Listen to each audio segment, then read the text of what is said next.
Nos tardamos en la reunión de seguridad, que se trataron muchos temas importantes, pero ya vamos a informar, como todos los martes. Vamos a dedicar esta conferencia al tema de salud y en especial a informar sobre la pandemia. Vamos a darle la palabra al doctor Jorge Alcocer, va también a informar Hugo López-Gatell y Marcelo Ebrard. Entonces empezamos. Muchas gracias, señor presidente. Muy buenos días. Los saludo a todos ustedes con mucho gusto. Y hoy vamos a dedicar esta mañana, es martes, del Pulso de la Salud, concretándonos en lo que se informa desde hace meses en el seguimiento de la pandemia por el SARS-CoV-2. En este momento, en esta ocasión, como ya oyeron desde ayer en la noche, tenemos buenas noticias, no solo para la Ciudad de México, que es el centro de atención por razones obvias, sino en todo el país, que nos pone en evidencia que trabajando juntos, trabajando con el apoyo de la población y desde luego con los héroes de la patria, próximamente condecorados, es como se puede resolver y cómo se ha enfrentado esta situación de incertidumbre ante la visita de un virus del cual todavía no podemos conocer totalmente su accionar, y sí estamos trabajando, se ha hecho el esfuerzo en la búsqueda de medicamentos de tratamiento y no contamos con ello, pero sí contamos con el esfuerzo titánico de todo el grupo que ha enfocado, todo el grupo social y, repito, la población con su gran calidad, su gran característica en México de solidaridad y de disciplina, que ha logrado que tengamos hoy estas cifras tan importantes y tan esperadas en muchos otros países. Por eso lo vamos a dedicar todo esto pues, a quien conoce en su intimidad y con toda profundidad y con toda honestidad esta epidemia, que es el doctor Hugo López-Gatell. Hugo, por favor. Con su permiso, presidente. Con mucho gusto, con su permiso, presidente, secretario, canciller, muy buenos días. Muy buenos días tengan todas y todos ustedes.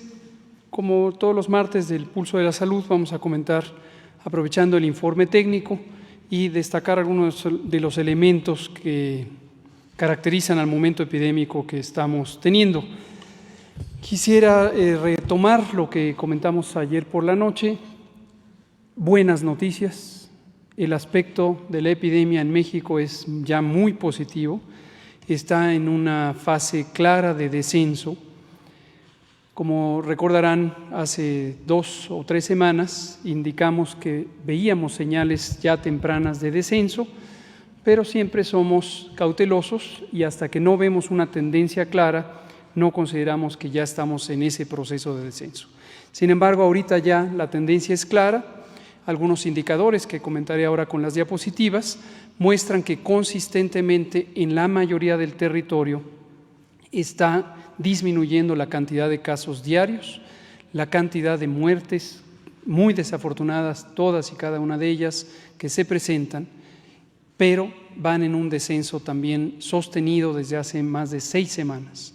Asimismo, los hospitales están en un proceso de desocupación en la medida en que la cantidad de personas enfermas que necesitan hospitalización y se ingresan diariamente es ya menor a la cantidad de personas que se recuperan, se restablecen y salen de regreso a sus casas, a sus vidas. En algunos casos, las personas que han estado hospitalizadas por periodos prolongados requieren desde luego un proceso de rehabilitación, no solamente en términos pulmonares, sino también en términos físicos, musculoesqueléticos o incluso de rehabilitación psicoemocional.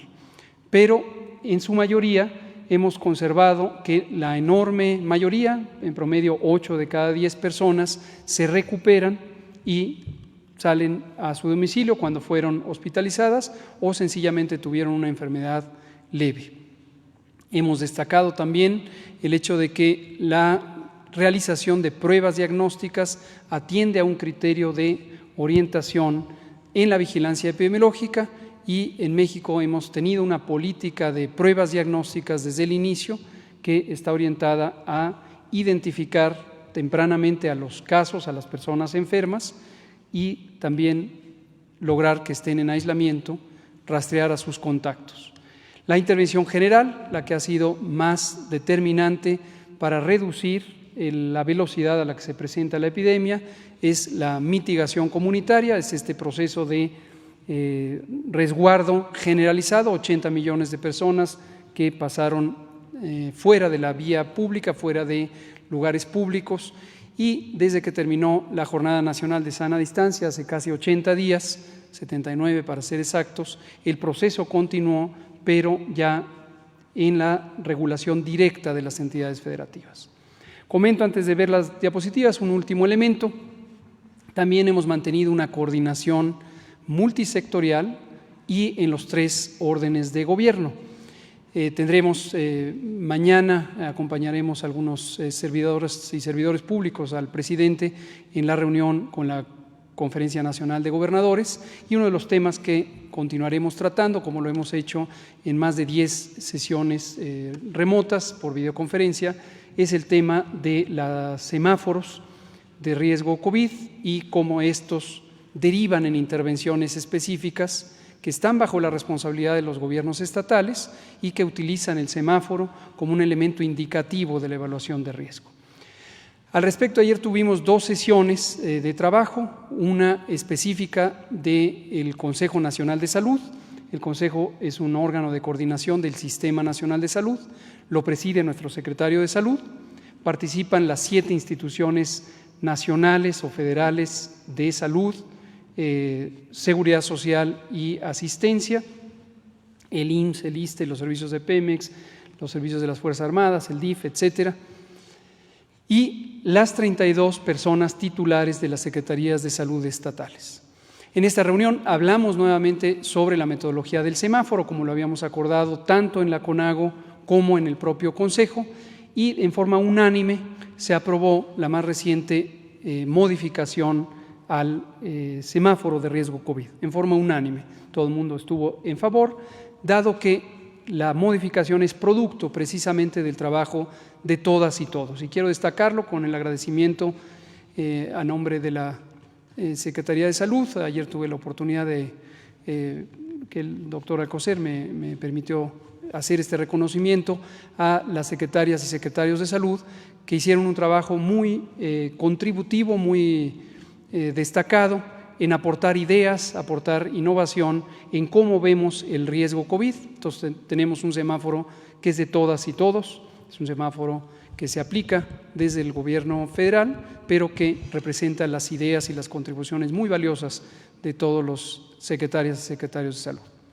Y la segunda reunión, que ocurrió de hecho un poco antes, quiero destacarla por la importancia que tiene en la colaboración multisectorial y el trabajo integrado de las perspectivas que se necesitan para entender y manejar la epidemia. La reunión fue del propio Consejo Nacional de Salud con su equivalente en el sector de desarrollo económico, la Asociación de Secretarias y Secretarios de Desarrollo Económico de México. En la sesión participaron también la Secretaría de Salud y la Secretaría de Economía y los funcionarios de las instituciones nacionales de salud. Fue una reunión verdaderamente estimulante, un trabajo muy serio que hacen secretarias y secretarios tanto de salud como de desarrollo económico de los estados. Se revisaron algunos planes específicos que sirven de ejemplo, como el de Puebla. Puebla tiene un magnífico plan de desconfinamiento, de retorno responsable, como le llaman ellos, y nos sirve de modelo de lo que pueden y han hecho las entidades federativas para encontrar siempre este balance muy dinámico, muy cambiante entre la recuperación económica y el cuidado de la salud. Realmente un trabajo muy profesional de los estados, insisto, habló Puebla, presentó también Querétaro, el presidente de esta asociación de secretarios de desarrollo económico, que es el secretario de Desarrollo Económico de San Luis Potosí. Todos quedamos muy estimulados de ver un trabajo concreto. El Instituto Mexicano del Seguro Social, en voz de su director, el maestro Zoé Robledo, también presentó este trabajo que hemos venido haciendo, acompañándole al Instituto Mexicano del Seguro Social para regular la actividad de las empresas en términos de la seguridad sanitaria. Entonces, estos balances se van afinando prácticamente todos los días con un trabajo de colaboración, pero reiteramos lo que hemos dicho desde el inicio: el manejo científico, técnico de una epidemia requiere precisamente tener conciencia que es un fenómeno muy complejo. Está la parte directa de la salud, pero entra en conflicto con la economía en la medida en que proteger la salud en forma directa requiere confinamiento, requiere quedarnos en casa, o ha requerido, pero para reactivar la economía se requiere que las personas retornen a sus sitios de trabajo, retornen al espacio público. Para lograr hacerlo en una forma segura, tenemos que estar todo el tiempo revisando estos elementos. Y recuerdo también que algunos países del mundo han tenido ya algunos rebrotes del alcance nacional, y este es un riesgo que vamos a estar enfrentando todas las naciones del mundo por algunos años, pero hay que mantener una actitud positiva, una reflexión cuidada, racional, buena comunicación, y también ese es motivo de satisfacción como México ha logrado estos esquemas de comunicación en los 13 órdenes de gobierno, con los 3 poderes de la Unión, y también involucrando activamente a la sociedad, con quien estamos siempre muy agradecidos y agradecidas, porque el mérito de haber logrado la reducción de la velocidad de la epidemia, por lo tanto aplanar la curva, por lo tanto que no se saturen los hospitales, y por lo tanto, que es uno de los objetivos fundamentales, evitar las muertes evitables, porque se logra atender a tiempo a las personas.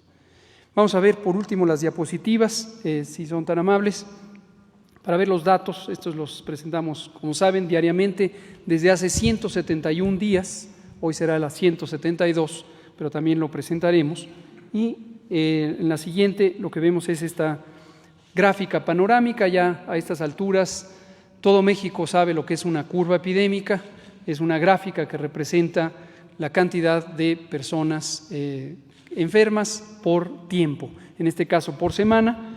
Y lo que vemos es que desde la semana 29, donde llegamos a una cantidad máxima de personas enfermas, están representados los casos confirmados en color ocre, a veces en las pantallas de televisión se ve de color gris, pero es la parte baja de las columnas, y las personas que están enfermas se les ha tomado muestra y estamos esperando los resultados del laboratorio en la zona amarilla intermedia que se ve debajo de las gráficas, de las columnas moradas.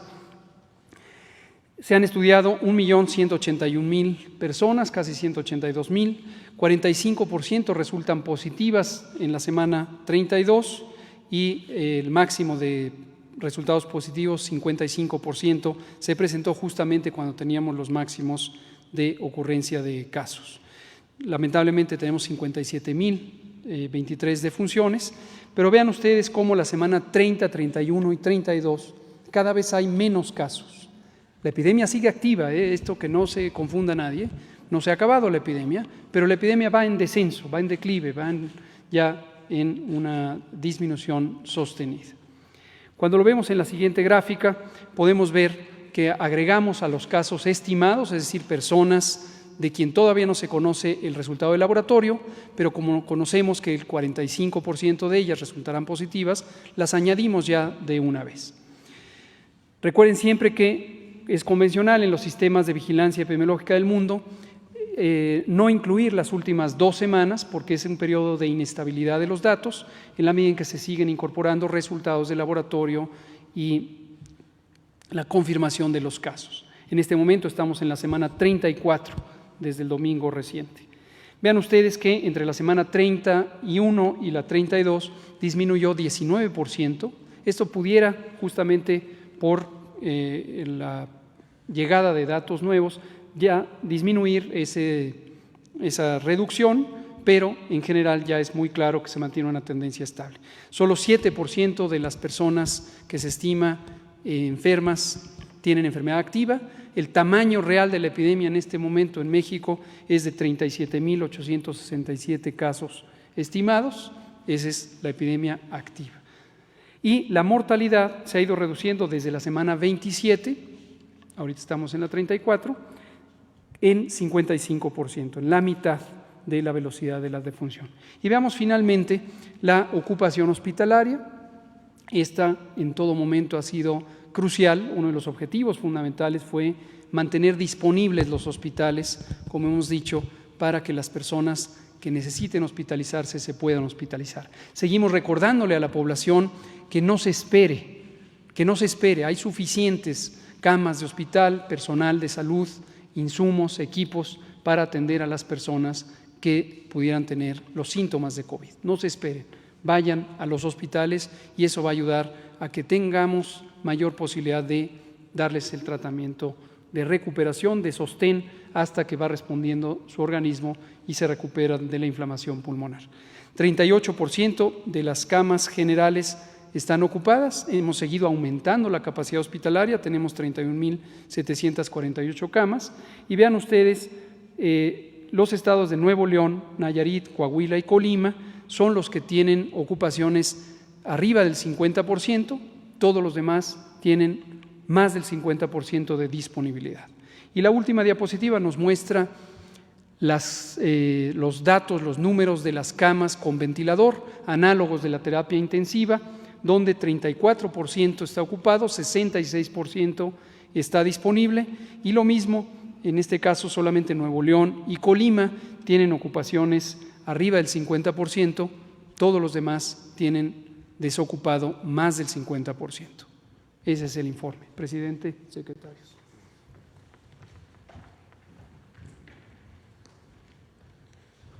Con su permiso, señor presidente, señor secretario, señor subsecretario, compañeras, compañeros, amigas, amigos.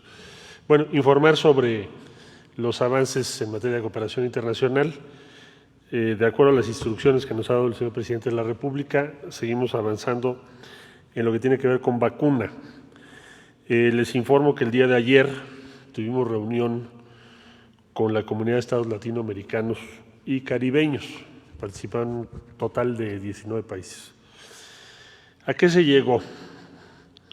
Respecto a la vacuna de la Universidad de Oxford y AstraZeneca.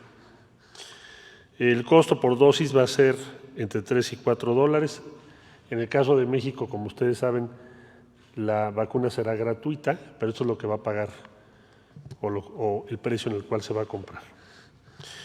El acceso equitativo sin ánimo de lucro, ese es el espíritu y el compromiso, lo que explica por qué el precio es tan bajo. Y con esta medida, con este convenio, con este acuerdo, la región va a tener acceso entre 6 y 12 meses antes a la vacuna. Es decir, si no existiera este acuerdo y si no trabajamos desde ahora, tendríamos acceso hasta el fin del segundo semestre del 2021. Entonces, esas son las tres conclusiones principales. La siguiente, por favor. La posición del Gobierno de México ha sido la que señaló el señor presidente de la República, Andrés Manuel López Obrador, que debe haber una vacuna gratuita de acceso universal en todo el mundo. Se expresó desde la reunión que ustedes recuerdan muy bien del G20 y desde luego después en una resolución ante la Asamblea General de las Naciones Unidas que fue aprobada, de hecho la resolución mexicana con más votos en la historia. Y en consecuencia nos hemos preocupado porque se resuelva desde luego el problema del acceso de México a la vacuna, pero también de toda la región de América Latina. Podríamos haber hecho un acuerdo unitario nada más, bilateral, o Argentina igual, pero se hizo para toda la región.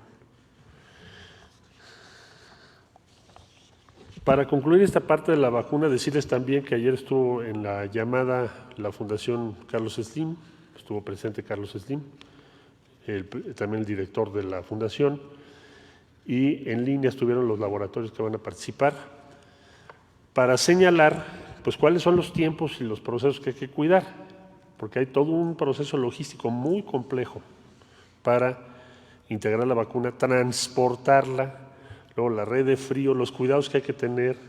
Como ustedes saben, hay que mandarlo de Argentina a México, aquí se va a hacer el armado final, de México se va a hacer la distribución a todos los demás países. Es una operación muy compleja que tenemos que empezar a trabajar desde ahora. De esta fecha a la presentación de los resultados de esta fase 3 de AstraZeneca, apenas hay 2 meses. Es decir, en noviembre se estará presentando a la autoridad regulatoria los resultados y, de ser aprobada por los resultados que presente, pues inmediatamente tenemos que empezar la producción y toda la red de distribución logística. Entonces, digamos que ayer fue el día 0 para estar listos. Bien, continúo. Respecto a la cooperación más amplia, recibimos en esta semana donación de insumos por parte del gobierno de Qatar, que ha sido muy solidario con México. Recibimos un equipo técnico a alto nivel del gobierno de Alemania apenas hace unas horas, y México y Japón de manera combinada aportaron equipos al gobierno de Honduras, porque así como recibimos también tenemos que dar. Respecto a la repatriación de mexicanas y mexicanos en el exterior que nos ha encomendado el presidente de la República, a esta fecha llevamos 16,932 mexicanas y mexicanos repatriados. En primer lugar destaca América Latina, que ya casi vamos a llegar a 10,500 personas.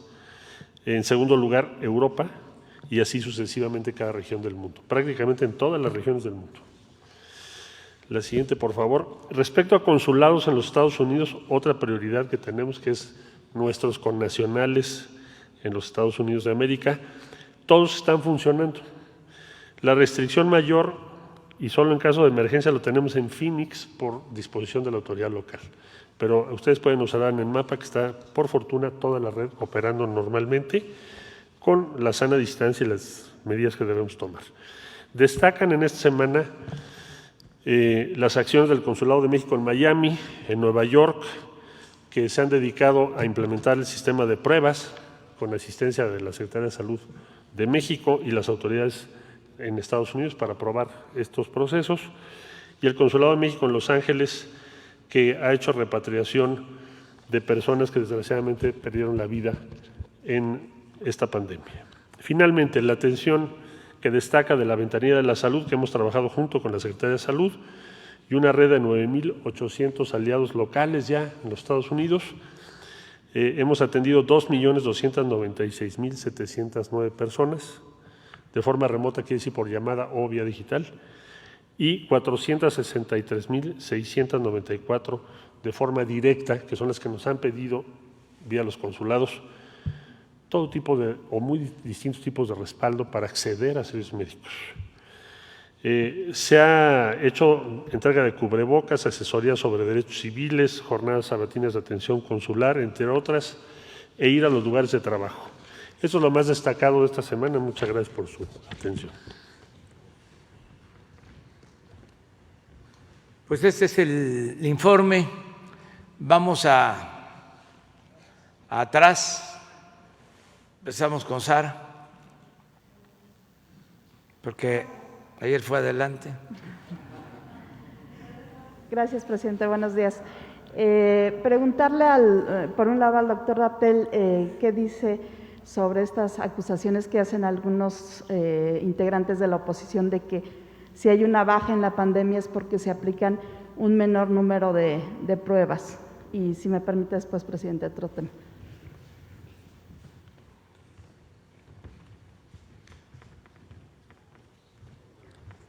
Con mucho gusto lo volvemos a explicar, lo pregunte la oposición o la no oposición o quien no tiene ninguna preferencia política.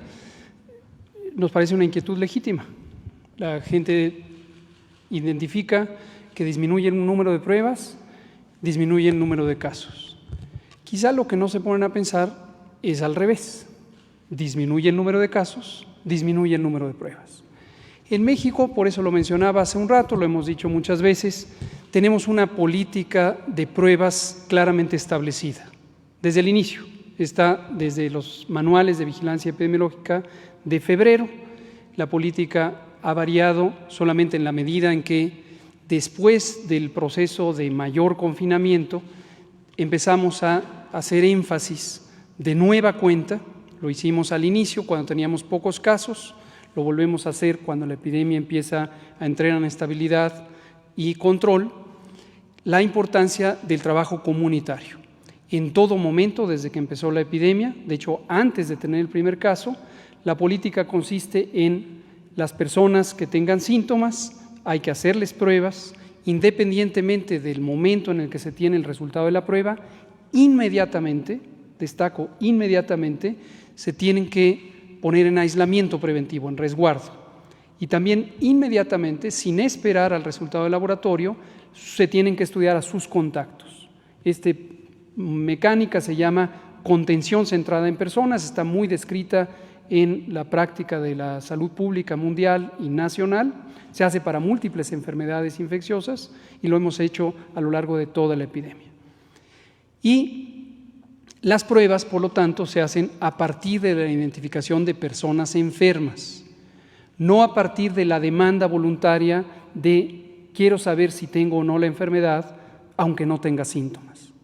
En otros países han tenido políticas diferentes. Esto lo hemos presentado en algunas ocasiones en las conferencias. ¿Qué otras políticas existen?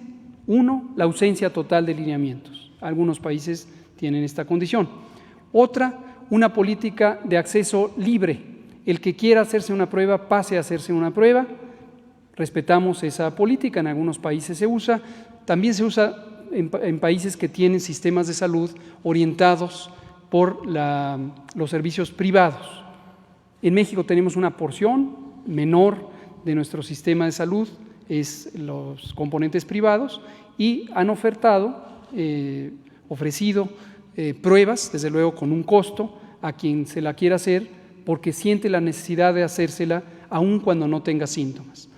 Desde el punto de vista técnico y científico, la probabilidad de que una prueba salga positiva en una persona completamente asintomática es sumamente baja y, por lo tanto, la eficiencia que implicaría ese proceso sería muy baja también.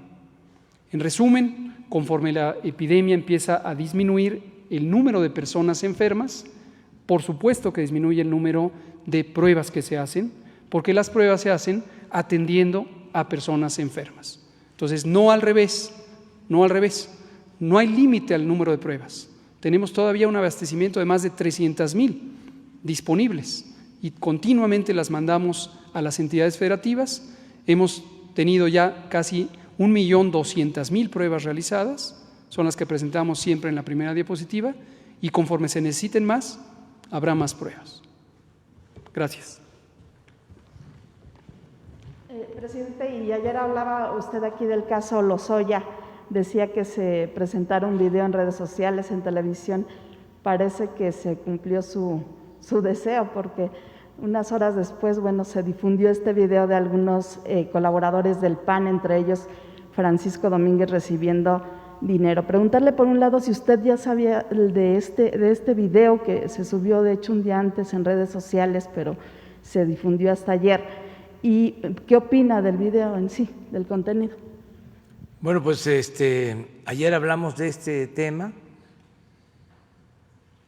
y según la información que se tiene, que es algo raro, lo subieron clandestinamente antier, supuestamente lo subieron el domingo y nadie lo vio. Ayer en la mañana nadie sabía, al menos yo no sabía, y poco después sale el famoso video. Esto para ubicarnos, ¿no? Porque si lo hubiesen colocado, si lo hubiesen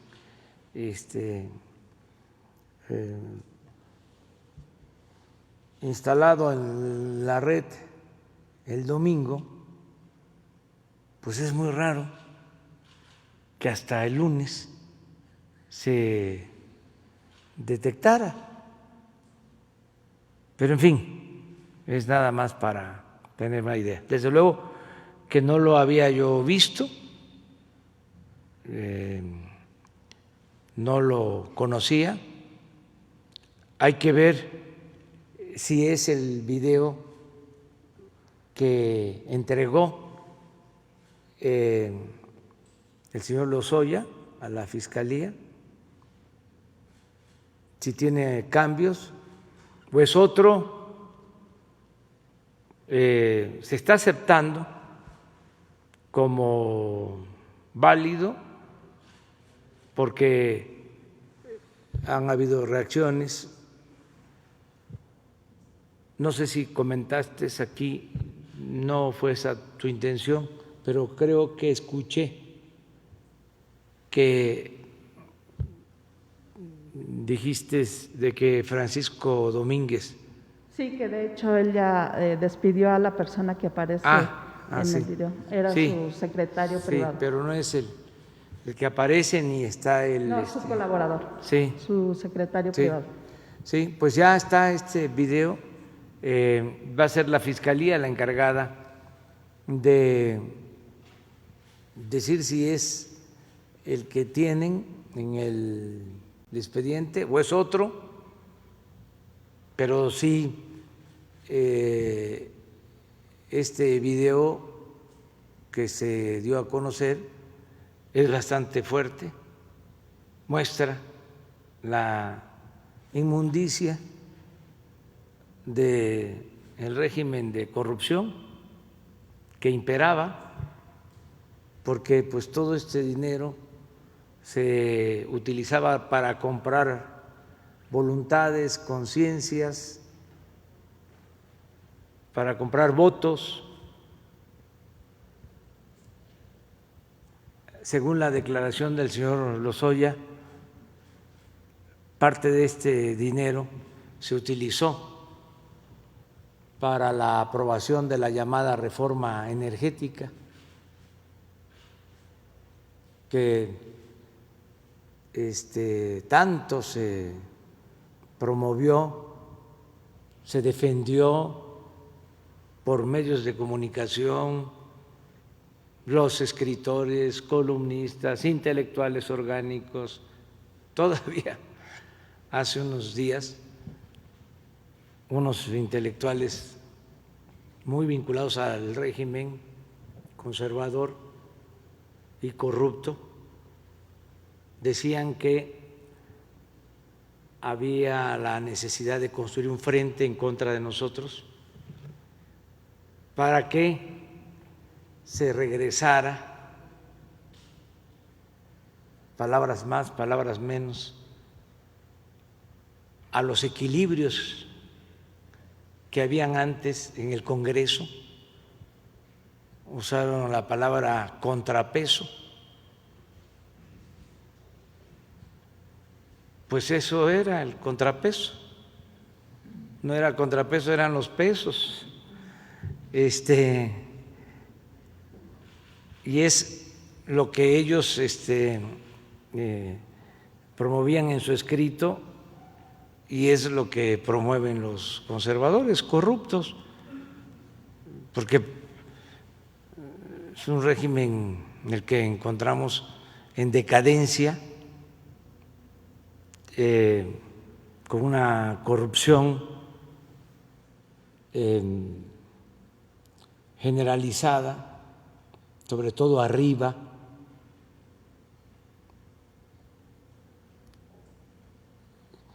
Desde la política privatizadora, siempre lo he dicho, es sencillo, es cosa de ir al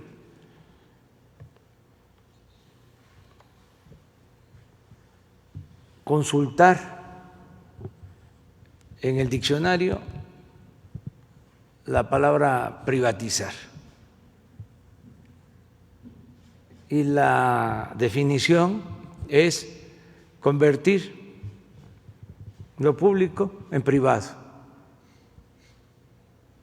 Pues eso fue lo que hicieron.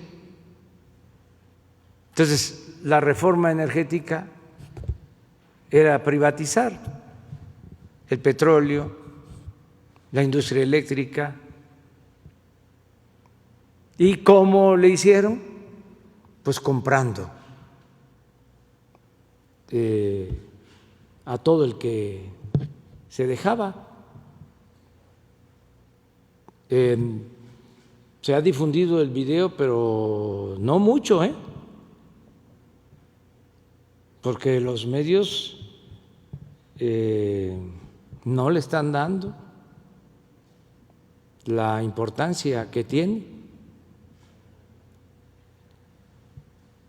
No es el video de René Bejarano, ese se difundió, pero a nivel nacional e internacional. Y veo que apenas en las redes sociales, las grandes televisoras no tienen exposición, no se habla del tema. Por eso, como a veces la gente no se entera, porque no todos tienen acceso al Internet, muchos se informan por televisión abierta, ahora por el 11, por el 22, el 14. ¿Por qué no buscas el video? Vamos a pasarlo aquí, ayudamos a que se difunda para que se vea cuánto dinero recibían, maletas. Esto no son portafolios, maletas. Entonces, recapitulando, pues lo que dije ayer, primero, que se informe al pueblo. A mí me gustaría que se considerara un asunto de Estado y que la Fiscalía informara qué declaró el señor Lozoya, conocer la denuncia completa y conocer si es el video o otro, todo lo que tiene la Fiscalía. Transparencia, primero, que el pueblo se entere. Antes no sucedía así. Solo se enteraba a la gente de lo que le convenía al régimen, a los mandamases, a los de arriba. Eso es lo que se le informaba a la gente, porque tenían control casi absoluto de los medios de información. Entonces, informar a la gente. Ahí va. Miren.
en 10.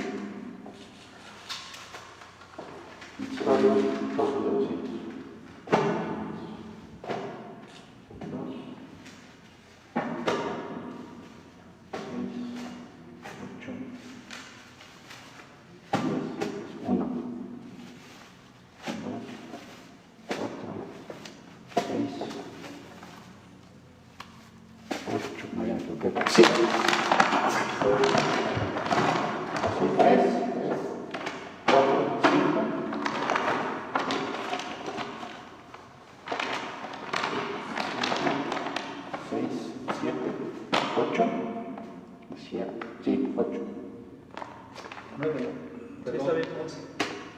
12, son 3, 4, 5, 6, 7, 8, ¿no?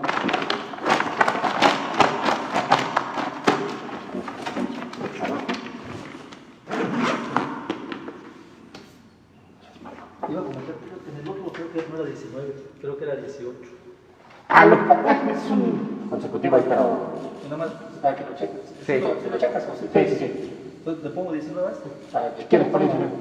Ah, no, pero espérame, el otro... Lo que pasa es que no son consecutivos de ustedes. O sea, yo digo un consecutivo, vamos, interno.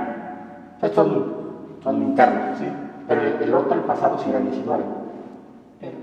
Es que la vez que no pudiste estar, era 17. Y este que yo vi, que fue esta vez que ya estuviste, tiene 19. Entonces debería ser 18. Ah, no, pero para esto que son internos. O sea, el 18 es de otra cosa. O sea, no tiene que ver con ustedes. No son 19 entregas con ustedes. Ah, ok. Sí, no tiene que ver con...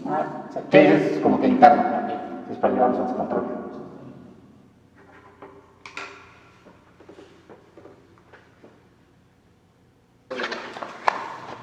¿Qué nos falta? ¿Es visita próxima? No sé, ahora sí no me han dicho. Es que te dije igual por ahí del jueves, pero pues bueno, había urgencia. Sí, sabes. Sí. No, está bien. Ah, perfecto. Órale, vamos, cuídense.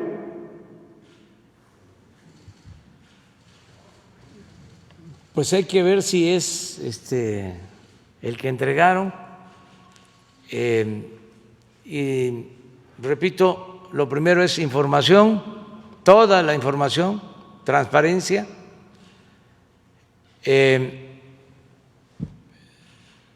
Investigar, llamar a declarar a los implicados, también no culpar a diestra y siniestra, sino hacer una investigación seria.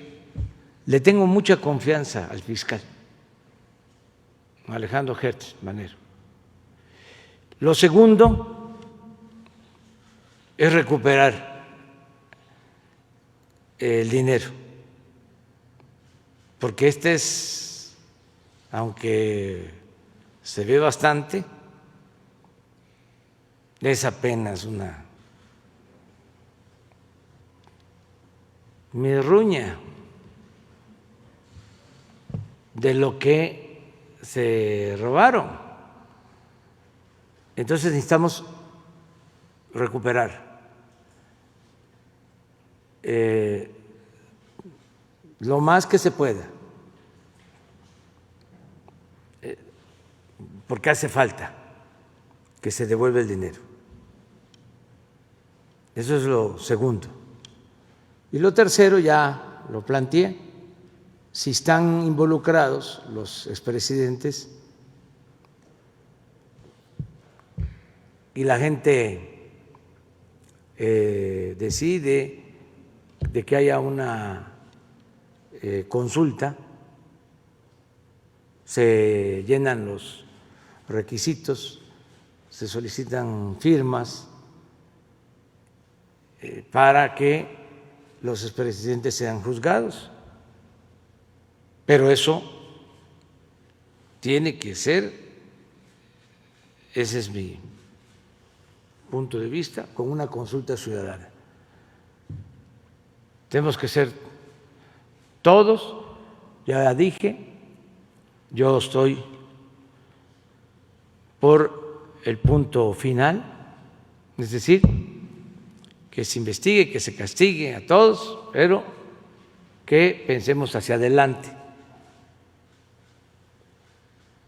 y que no haya venganza. Por eso lo de la consulta, porque no quiero que el conservadurismo hipócrita y corrupto señale de que yo estoy vengándome. No es muy fuerte la venganza.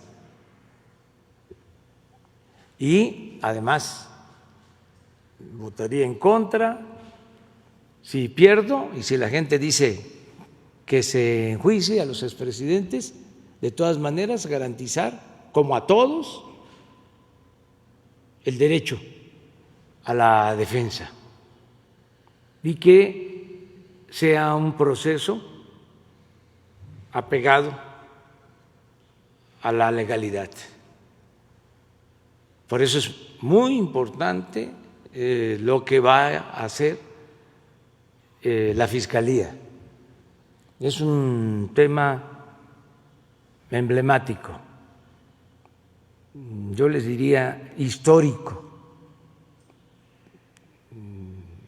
sobre corrupción. Y sí nos importa, por eso lo trato, porque desde hace mucho fui de los primeros en señalar que el principal problema de México era la corrupción. Y esta es la prueba. Presidente, mañana usted se reúne con el gobernador de Querétaro, precisamente, cuyo exsecretario particular está ahí recibiendo estos billetes. ¿Usted va a tocar el tema con el gobernador? Él dijo ayer que no tenía nada que ver, que no tenía conocimiento. ¿Usted confía en que esto es verdad, en que no sabía el gobernador? Esta persona pues colabora con él, entiendo, desde hace años. No me corresponde a mí juzgar. Por eso está la Fiscalía, que es autónoma también, aunque ya se sabe, no está de más repetirlo. Antes el procurador dependía del presidente. Ahora la Fiscalía es autónoma. Yo llevo 6 meses sin hablar con Alejandro Gertz Manero, ni por teléfono.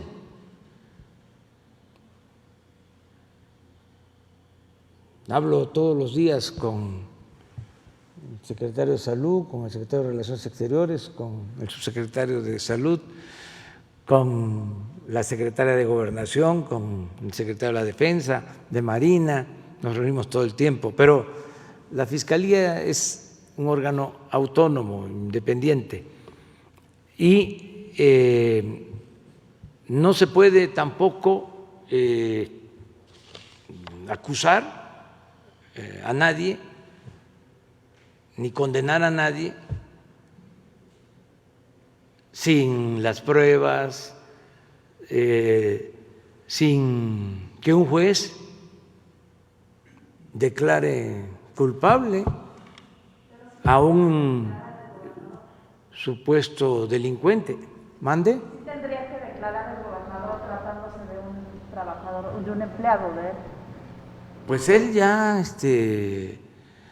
ayer, por eso creo que es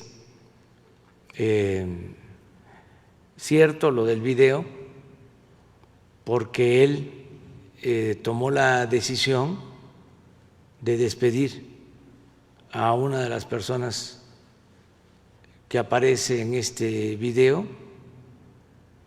y además expresó su decisión de informar, de dar la cara. Esto lo tienen que hacer todos. Estamos obligados a informarle al pueblo y a informarle a la autoridad. que corresponde. Entonces, no es para hacer un juicio sumario, un linchamiento político. Hay que esperar y ver esto con mucha responsabilidad, pero sí a profundidad, porque es el tema. México no ha avanzado por la corrupción. La corrupción ha dado al traste con todo, es la causa principal de la desigualdad económica, de la desigualdad social. Por la corrupción es que existe una monstruosa desigualdad. Por la corrupción es que hay millones de pobres. Por la corrupción se desató la inseguridad, la violencia. Es una peste funesta. Hay que erradicarla, hay que desterrarla del país. Y esa es nuestra misión y ese es nuestro compromiso. Entonces, no vamos a dejar pasar nada de esto. Antes yo sostenía de que la corrupción era el principal problema. Ahora no tengo la menor duda, porque poseo más información de los contratos que firmaron, de cómo estaba migración, cómo estaban las aduanas. Siguen estando los puertos, por eso nos tardamos, porque tuvimos una evaluación. Estamos limpiando de corrupción. Me acabo de enterar de que el puerto de Veracruz se lo concesionaron a una empresa, primero por 50 años, y 10 días después de que ganamos, esa empresa recibió otra concesión ampliándole el plazo a 50 años más. ¿Se imagínense una concesión del puerto de Veracruz de un siglo?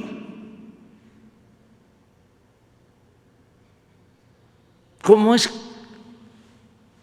que firmaron eso?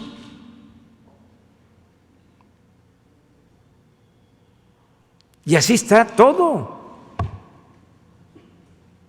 Y por eso también el enojo de los que participaban en la red de componendas y de complicidades. Por eso nos atacan tanto. ¿Pero qué hacemos?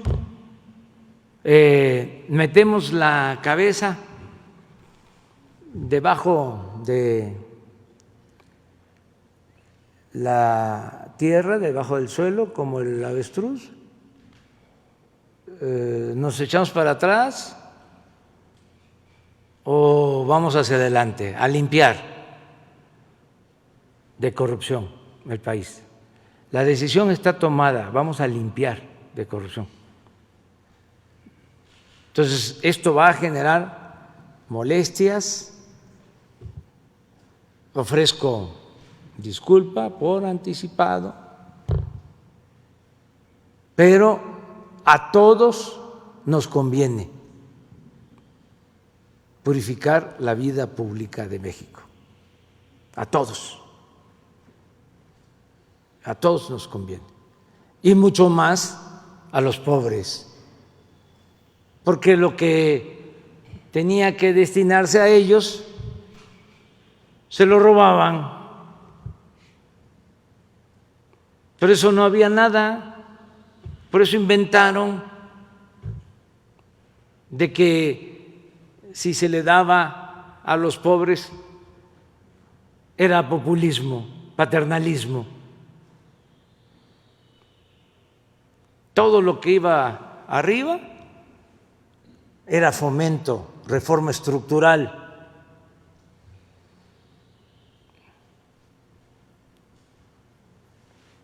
Impulso al crecimiento, rescate.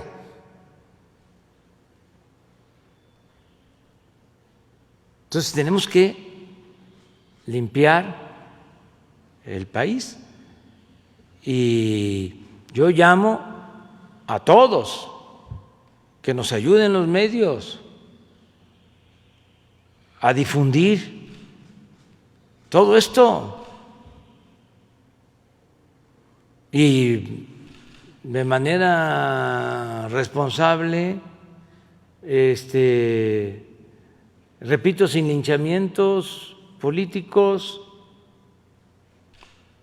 todo de conformidad con la ley. Ahora sí que al margen de la ley nada y por encima de la ley nadie. Y lo podemos hacer, imagínense, un ejercicio democrático, una consulta, y que haya debate, ¿por qué sí juzgar a los expresidentes? ¿Por qué no? Yo daría mis argumentos para decir que no. Ya los he expuesto desde que tomé posición. Pero la gente tiene los suyos y es el pueblo el que manda.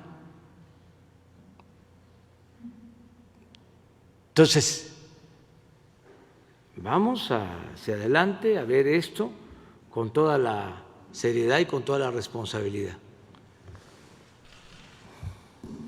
¿Qué tal, presidente? Buenos días, Carlos Calzada de Radio Educación. La primera pregunta, ahorita que menciona el asunto de la consulta, en caso de que se demostrara que los exmandatarios incurrieron en ilícitos y corrupción, usted misma ha señalado que la corrupción ya debe ser tratada como un delito grave. Entonces, ¿valdría una consulta? Porque, o sea, la ley no podría estar sujeta a una consulta en caso de lo que los exmandatarios se comprobara que incurrieron en delitos de este tipo.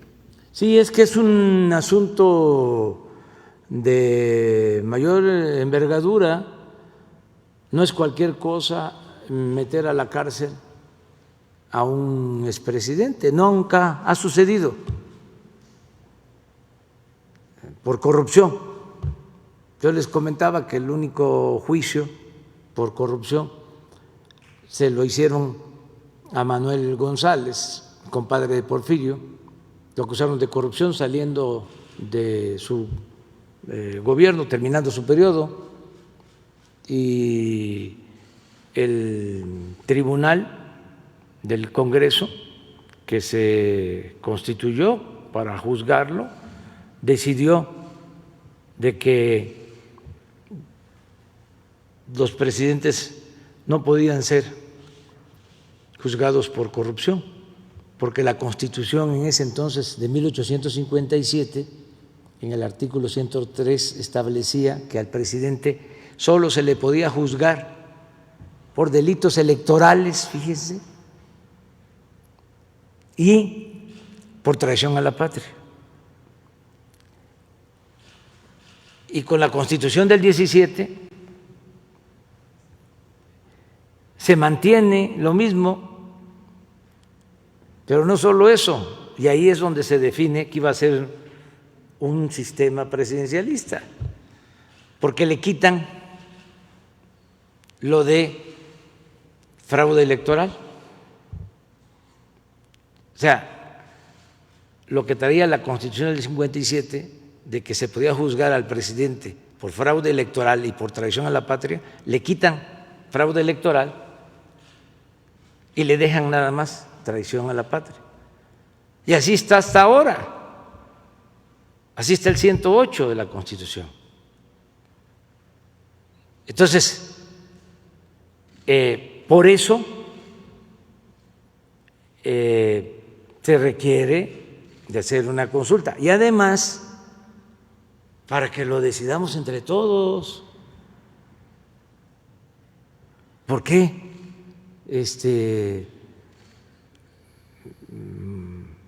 voy a ser yo el verdugo político. ¿Que no lo podemos resolver entre todos? Además, yo no quiero que se vaya a pensar que me estoy vengando, que como me robaron la presidencia y estoy molesto, no he superado el que nos hayan robado la presidencia, porque no solo fue a mí, fue a todo el pueblo, o que hayan impuesto las reformas estas energéticas, la reforma fiscal, la reforma laboral, las llamadas reformas estructurales, la reforma educativa, que por eso ahora a juzgarlos.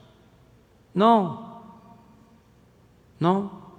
ya le dije al expresidente Calderón que en lo que a mí corresponde yo ya lo perdoné por el fraude del 2006 y que él sabe bien que hubo fraude. Nada más recuerdo porque como ya eso lleva tiempo y los jóvenes no tienen fresco estos asuntos, porque antes pues se tapaba todo. Los escritores pues no se ocupan de hacer libros sobre esto, hablar de el daño de la corrupción, de cómo nunca había habido democracia en México y todavía está costando trabajo establecerla. Esos temas no se analizan, no hay reflexión. Bueno, en la elección del 2006 se supone, hay todos los testimonios. Bueno, el mismo expresidente Fox dijo que sí, se había metido, pero existe un video donde él dice claro, porque era salvar a la patria. Fue un fraude patriótico, porque era un peligro para México. Palabras más, palabras menos. La maestra Elvester, que podría aportar mucho, llamó el día de la elección al que era gobernador de Tamaulipas para decirles ya esto ya está resuelto, ya hay que entrarle, ya hay que definirse, ya sabes por dónde nos vamos. Ahora ese gobernador está preso, Hernández, Eugenio Hernández. Al día siguiente, el secretario de Comunicaciones, Cerizola, porque qué cosa fue lo que hizo el presidente Fox, cada secretario se hizo cargo de un estado, porque había la consigna de que no ganáramos. Bueno, y a ese señor Cerizola le tocó Tamaulipas. Entonces, al día siguiente de la elección, le habla por teléfono, están las grabaciones, y le dice: oye, te pasaste, sí, muchas gracias, al que está ahora preso. Son hasta malagradecidos, pues, porque ahora ya ni siquiera lo van a visitar. Pero todo eso existe en las pruebas. Hay una prueba, porque todavía de estos intelectuales orgánicos que firmaron todos de que no había fraude. Todos estos que acaban de firmar ahora, la mayoría, firmaron en aquel entonces de que las elecciones habían sido limpias. Bueno, hay un periódico en Guanajuato que se llama AM. Después del fraude, tienen una reunión los funcionarios del gobierno de Guanajuato, el secretario de gobierno en ese entonces. Esto lo deben de saber los de Guanajuato y además es fácil de demostrar. ¿Quién era? Llama a todos los delegados federales a una reunión después del fraude del 2006 y les dice, pues les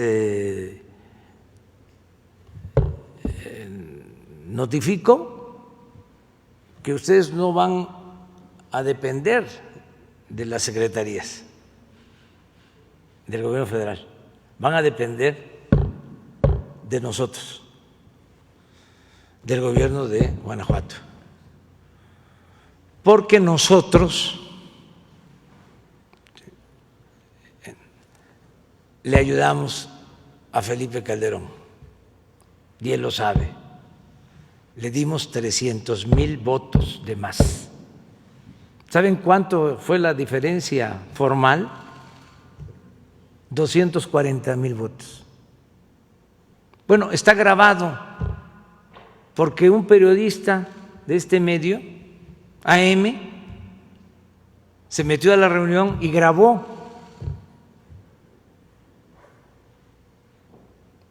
$300,000 votos de más. Si queremos profundizar, ¿cómo obtuvieron esos votos? ¿Quién les ayudó? ¿Qué arreglos tenían?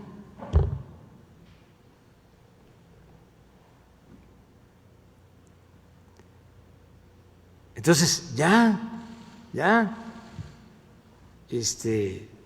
no voy a estar anclado en eso, pero sí en el tema de la corrupción, pues que la gente decida. También a los que quieren que se enjuicie a los expresidentes, con toda claridad les digo, yo no les voy a hacer el trabajo de conseguir las firmas.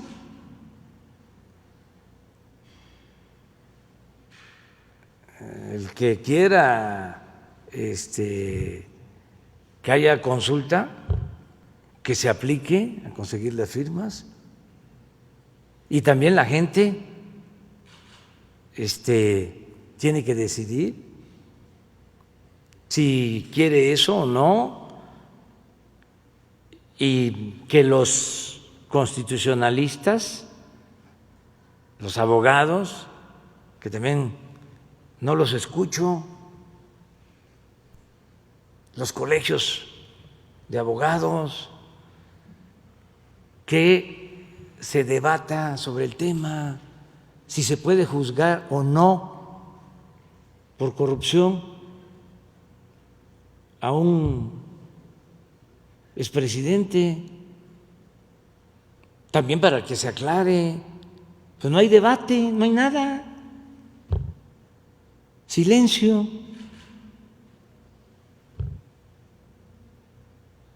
Y es un tema muy importante. La segunda pregunta, presidente. Hace unos días se cumplió un año de que la exsecretaria de Desarrollo Social, Rosario Robles, pues fue ingresada a la prisión. Ella escribió una carta y se queja de que hay una venganza en contra de ella y de que se mantiene en prisión por ser mujer. La pregunta es si se podría pegar Rosario Robles a un esquema similar al de Emilio Lozoya, de testigo colaborador o protegido, precisamente para que revelara más datos acerca de estas acusaciones que tiene en contra de ella de la estafa maestra. Y una pregunta después para el doctor Gatell, por favor. Pues eso tiene que ver con la Fiscalía. Pero si ya se le dio este beneficio al señor Lozoya, debe de aplicarse a todos, que todo el que quiera informar, además es sano. Este es un mecanismo que se usa a nivel internacional. En Estados Unidos es lo más común. Por eso salió todo lo de Odebrecht, porque ahí declaró y a los acusados de delincuencia organizada lo mismo. Hay dos cosas que hacen, ¿no?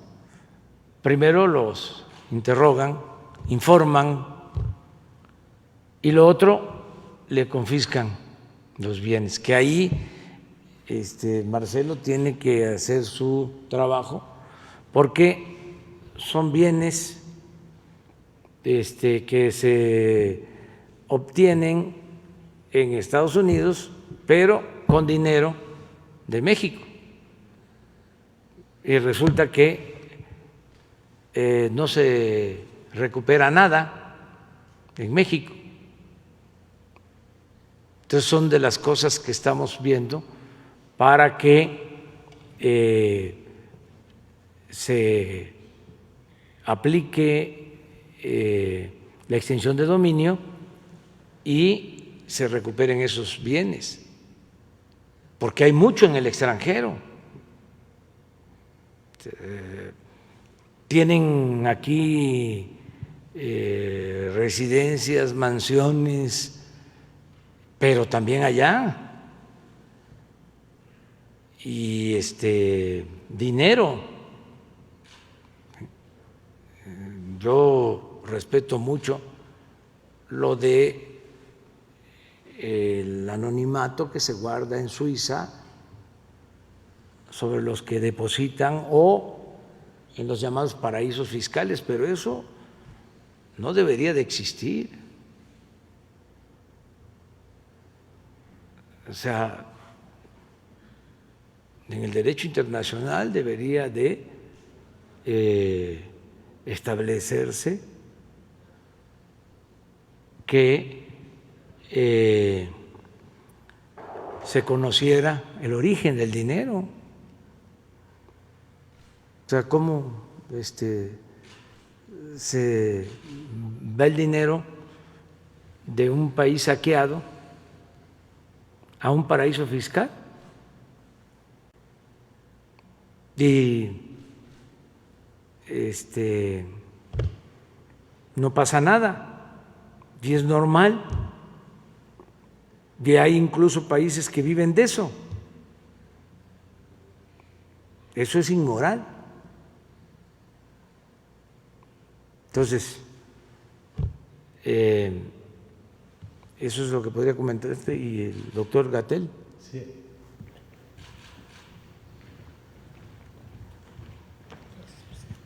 Doctor, buenos días. El día de ayer organizaciones indígenas en Chiapas anunciaron que iban a presentar una denuncia en su contra por el delito de omisión, ya que ellos dicen que no se dio la información necesaria en las lenguas indígenas, precisamente de estas comunidades, sobre las medidas sanitarias de la sana distancia, el lavado de manos. Ellos mencionan esta omisión. Me gustaría conocer cuáles fueron las acciones, bueno, qué opina de esta demanda que pretenden interponer, y bueno, cuáles son las medidas que se tomaron precisamente para informar a los pueblos indígenas en sus lenguas maternas. Gracias. Muchas gracias. No puedo opinar sobre una demanda que no conozco, pero en el momento que la conozca, con gusto opinaré. Ahora, sobre lo que hicimos. Para nosotros es muy importante, ha sido muy importante desde el inicio, atender a la diversidad étnico-cultural de nuestro país. Hemos destacado cómo esta epidemia Esto, por cierto, parece que en su momento, cuando lo dije, inquietó a algunas personas que se identificaron en el otro perfil. Esta epidemia llegó por avión, esta epidemia llegó por viajeras y viajeros que provenían de otras partes del mundo, lo que es bastante obvio porque la epidemia surgió en otras partes del mundo. Los primeros casos que detectamos en México eran personas afluentes económicamente que habían ido a Europa o a Estados Unidos o a algunos otros lugares y, por lo tanto, se concentró inicialmente la epidemia en zonas urbanas y zonas de afluencia económica. Insisto, esto cuando lo dije ofendió a algunas personas, no sé si se sintieron ofendidas, pido disculpas también si el verse reconocidas como los casos iniciales les causó inquietud. Desde el punto de vista técnico no tiene ninguna connotación, no se está culpando a las personas que hayan venido en avión enfermas.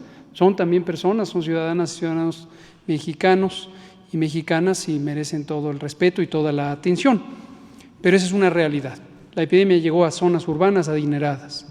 Posteriormente se empezó a desplazar hacia otros segmentos de la sociedad, personas en zonas suburbanas y luego suburbanas empobrecidas. Tenemos una enorme desigualdad social en México, esto lo sabemos y es motivo sin duda de indignación y de repudio, pero esa es la realidad socioeconómica de nuestro país. Es una enorme polarización, se ha ido concentrando la riqueza del país a lo largo de varias décadas.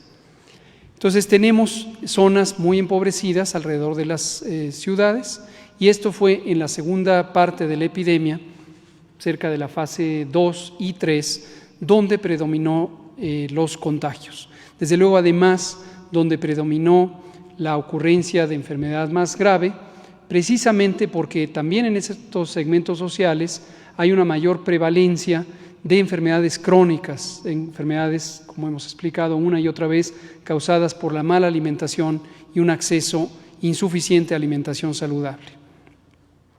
Pero en tercer lugar, se desplazó a las zonas rurales y en las zonas rurales está la mayoría de la población indígena, la población que tiene el uso de lenguas nacionales, lenguas autóctonas, y sabíamos que esas son zonas aún más vulnerables. Desde hace décadas, muchas décadas, han tenido una insuficiencia de servicios sociales, servicios gubernamentales necesarios para garantizar sus derechos. Han sido además poblaciones culturalmente marginadas, económicamente explotadas, socialmente abusadas, lo cual es, desde luego, siempre indignante.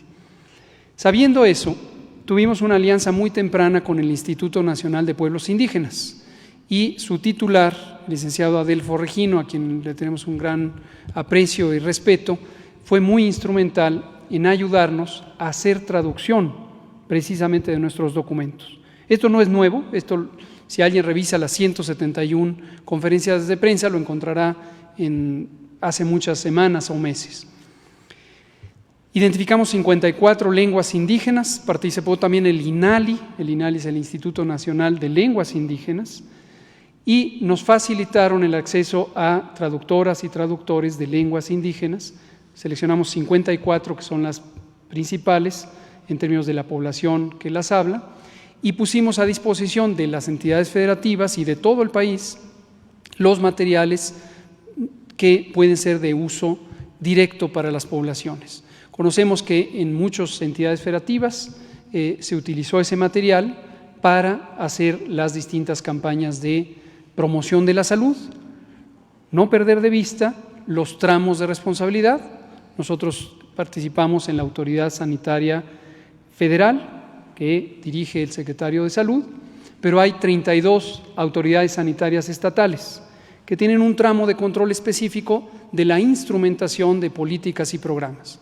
Para nosotros la responsabilidad es dar los lineamientos generales, facilitar los materiales de trabajo y la acción local depende de los gobiernos estatales. Pero estaré muy atento a cualquier demanda y, por supuesto, a responder con toda veracidad. Gracias. Seguimos en la fila.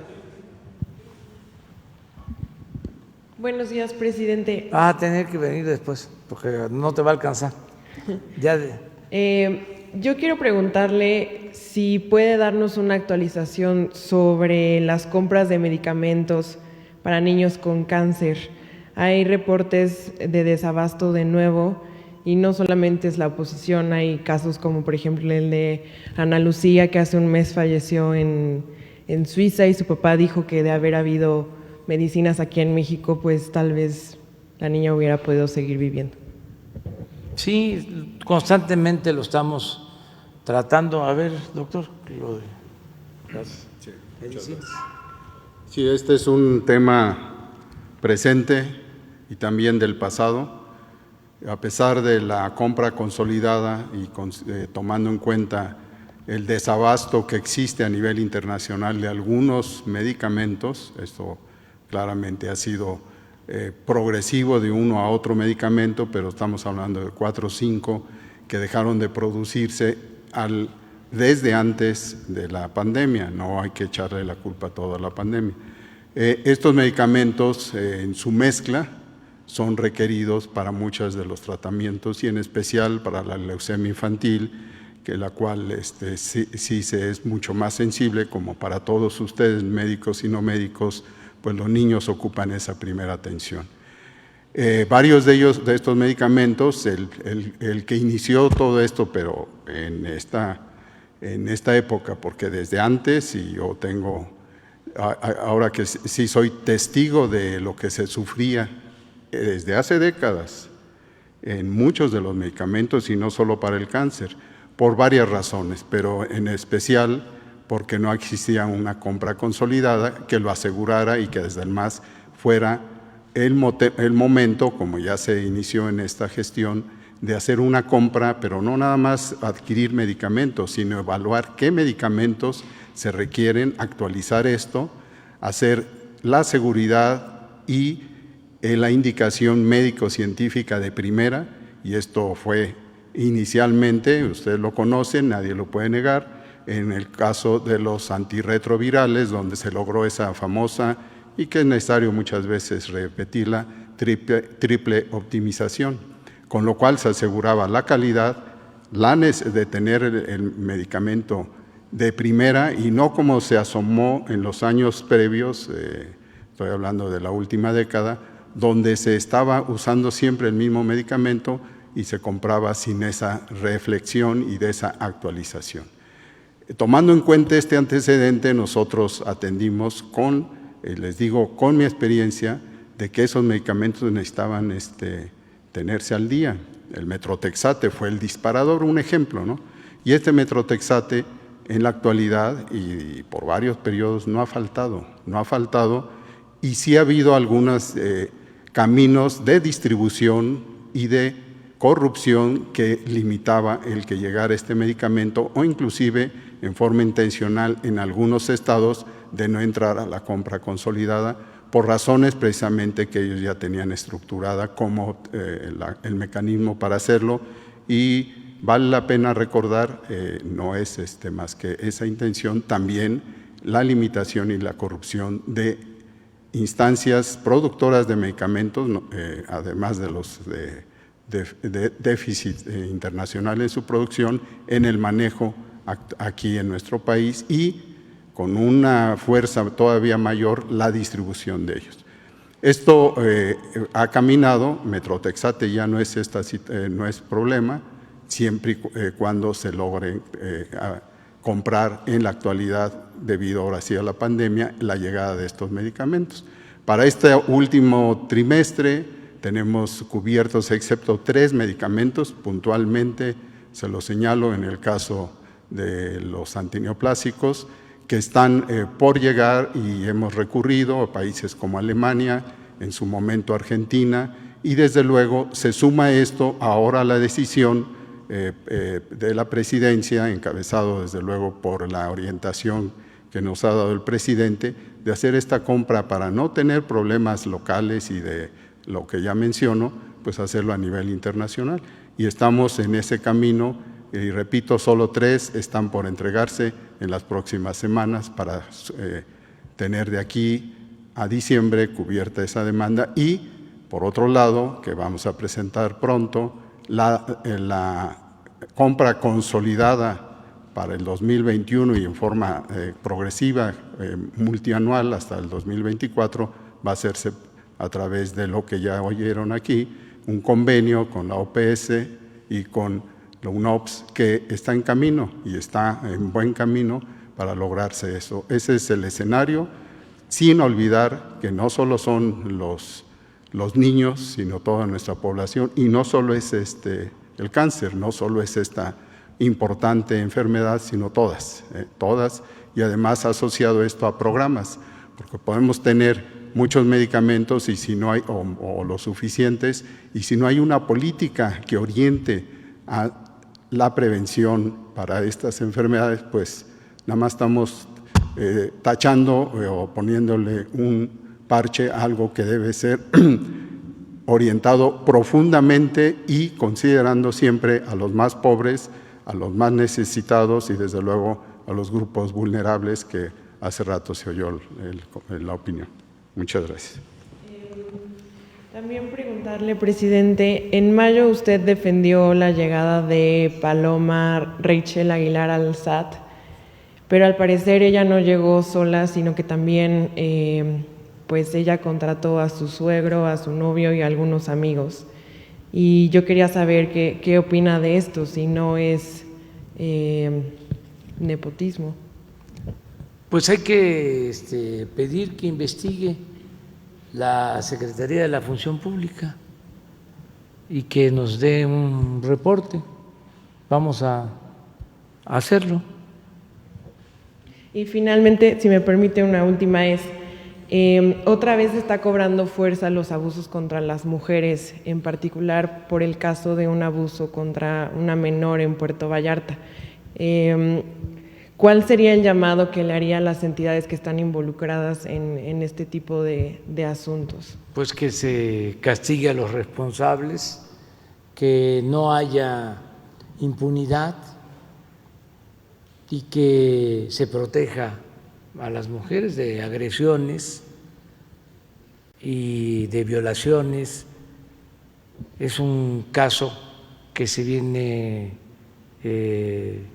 tratando desde hace algunos días, pero corresponde a las autoridades de Jalisco y corresponde a las autoridades del Poder Judicial y desde luego se tiene que castigar a los responsables.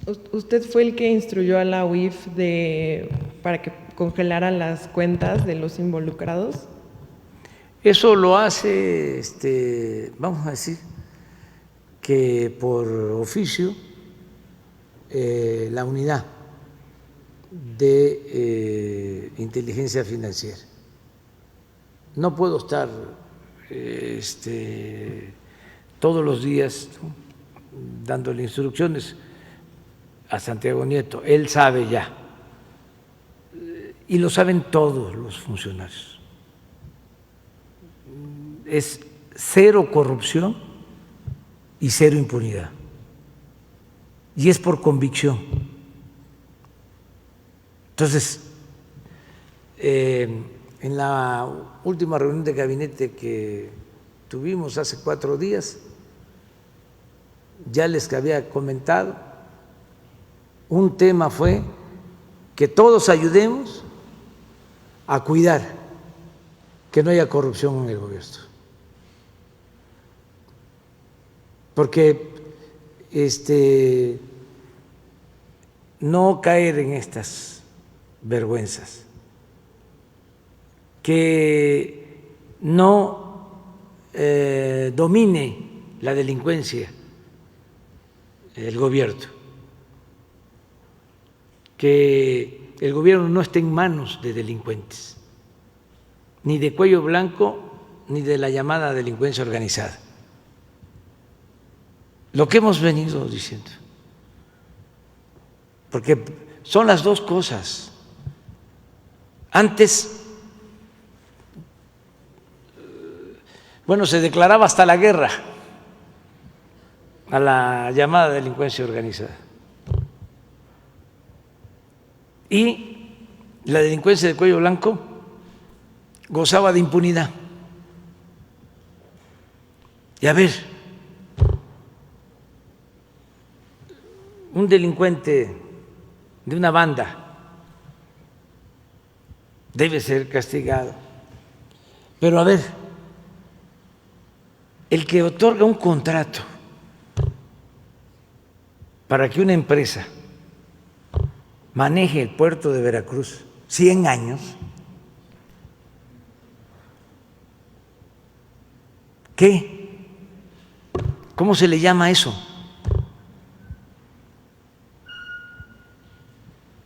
O sea, un bien público que se entrega por 100 años. Me acabo de enterar. ¿Y van a tomar acciones en cuanto a eso? Claro, pues hay que buscar que se revoque ese contrato para el manejo del puerto, todo. 100 años, no sé. ¿Cuánto dinero? Mucho. El mecanismo. Pero ¿cuál es la empresa, presidente? no voy a darla a conocer ahora, pero sí vamos a buscar que se revoque el mandato. Lo mismo, cada año les condonaban a los de mero arriba 200, 300 mil millones de pesos de impuestos. No pagaban. Se los voy a repetir. Imagínense una empresa grande, famosa. Un banco grande, famoso. No pagaba impuesto. ¿Y qué? ¿Eso no es delincuencia? Entonces, tenemos que aplicar por parejo la ley, que no haya impunidad, y constantemente, y cuando les digo de que, bueno, para ser más precisos, me enteré hoy en la mañana de lo del puerto. Por eso el cambio en la dirección de puertos. Y por eso estamos poniendo orden en puertos, en aduanas, en migración,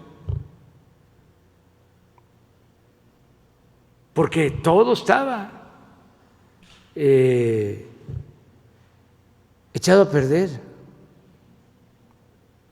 Corrupción por todos lados. Entonces, tenemos que limpiar, y ahí vamos, poco a poco, y hemos avanzado, pero todavía no. Pues la prueba es que hasta ayer, hasta hoy, conozco de este contrato. Rosa Isela Rodríguez, la nueva directora de puerto.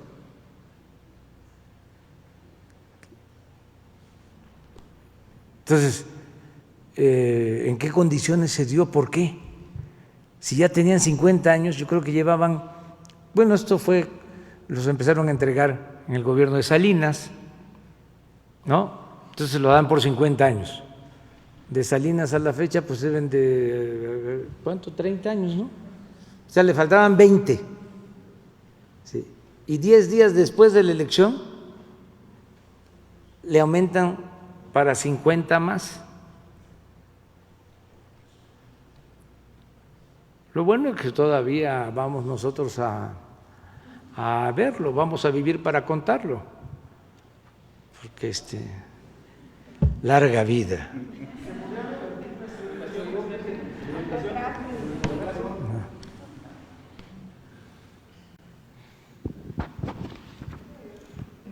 Buenos días, presidente. Carlos Domínguez, de Nación 14. Presidente, a propósito de que usted ayer dijo que no se puede comenzar nada que no se pueda terminar, y en el marco del regreso a clases, El pasado 9 de julio, Raquel Sosa, coordinadora de las Universidades para el Bienestar Benito Juárez, compartió algunos detalles de los avances de este programa. Dijo que para este ciclo escolar, las primeras 140 planteles ya estarían listos para recibir alumnos, o sea, a partir de este mes.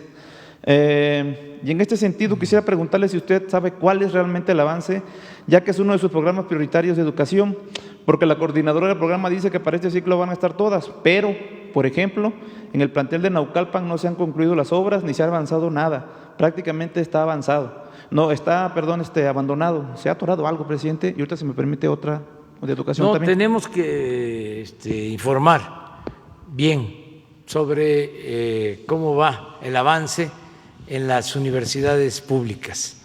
Entonces, le vamos a pedir a la maestra Raquel Sosa que venga por la tarde. Si no hoy, mañana, que esté aquí y que informe sobre el programa de las universidades públicas. Ok, gracias, presidente. En otro sentido, en el mismo contexto, a principios de este mes, autoridades de Huixquilucan, atendiendo a un sector de la sociedad, instaron a las escuelas privadas de su municipio a dar facilidades de pago y bajar las colegiaturas como un acto de solidaridad con las familias afectadas por la pandemia que hoy se vive. Le comento esto porque grupos de estudiantes de diferentes tecnológicos públicos se han manifestado en varias partes del país. Por ejemplo, le comparto el TES Huixquilucan, donde al menos 250 estudiantes están solicitando a través de esta carta que traigo aquí, que me pidieron le hiciera llegar a usted, que también sea solidario con ellos que estudian en universidades públicas del sistema tecnológico. Preguntarle, presidente, si usted estaría dispuesto a hacer lo mismo que hizo este alcalde, de sumarse en favor de los estudiantes y las familias y proponer al sistema tecnológico nacional reducir las cuotas que además se han incrementado año con año, o por qué no hasta eliminarlas. A lo mejor puede usted destinar recursos o revisar las partidas que se entregan a estas escuelas para que puedan disminuirse o desaparecerlas definitivamente. Nosotros entrevistamos a muchos estudiantes de diferentes TES, sobre todo de este TES Huixquilucan, y su situación sí es muy precaria. Algunos son padres, madres de familia, tienen muchos trabajos y no pueden con las cuotas ni con el equipo que ahora van a ocupar para las clases en línea. Ellos tienen una filosofía de que es mejor acercarse a sus autoridades que dejar de estudiar, ya que pues autoridades de los tecnológicos no los han querido atender, mucho menos de este TES Huixquilucan, quienes ni siquiera les permiten tener una sociedad de alumnos, los reprimen constantemente para que no protesten ni se organicen. Y en últimos, ya como para terminar, hace 2 semanas también usted dijo que iba a visitar Tamaulipas, las zonas afectadas por el huracán Ana, preguntarle cuándo va a ir. Los tamaulipecos lo están esperando por allá, presidente. Sí, bueno, acerca de la demanda de los jóvenes sobre que sea gratuita la educación, pues es un derecho que ellos tienen. La educación no es un privilegio, es un derecho. Y hoy que venga el secretario de Educación, Esteban Moctezuma, tiene que dar respuesta a esta petición. Sí, yo apoyo que la educación sea gratuita. Sí, y voy a Tamaulipas la semana próxima.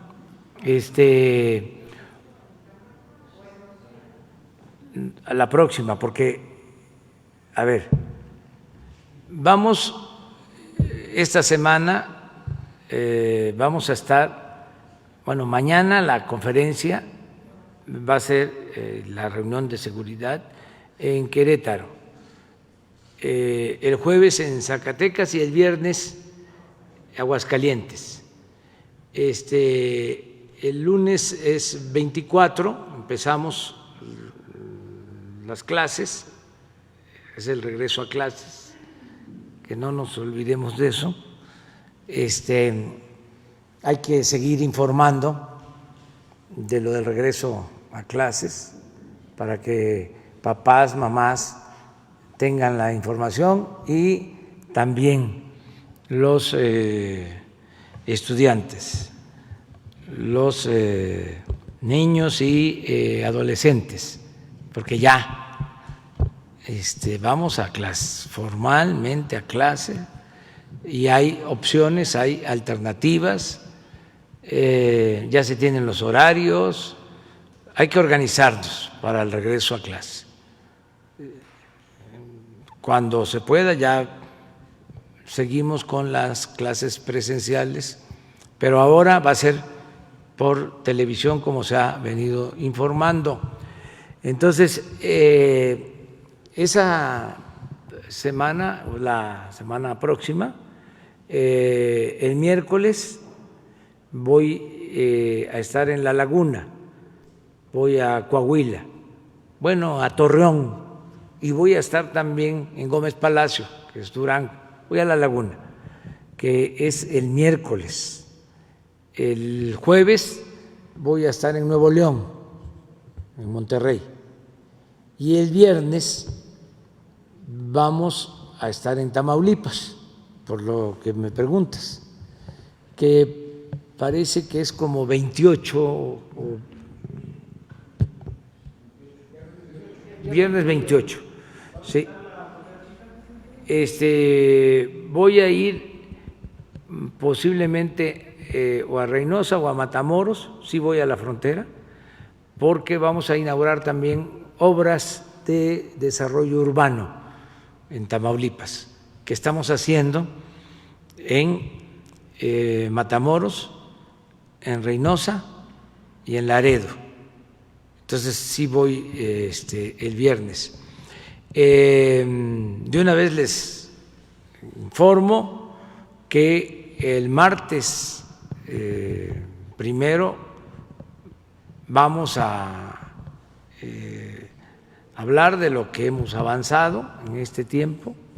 Es el segundo informe. Se va a entregar por escrito al Congreso y aquí en el patio central de Palacio se va a llevar a cabo el informe. Todavía estamos definiendo la hora para que no sea la misma hora de la sesión del Congreso. Entonces sí vamos a Tamaulipas. Ya se nos terminó el tiempo, ya te dije, queda pendiente. ¿Vas a ir a Querétaro? Sí, ya, ahí está. A Querétaro 3. ¿Tú también? Tú también, sí, ya. Todos.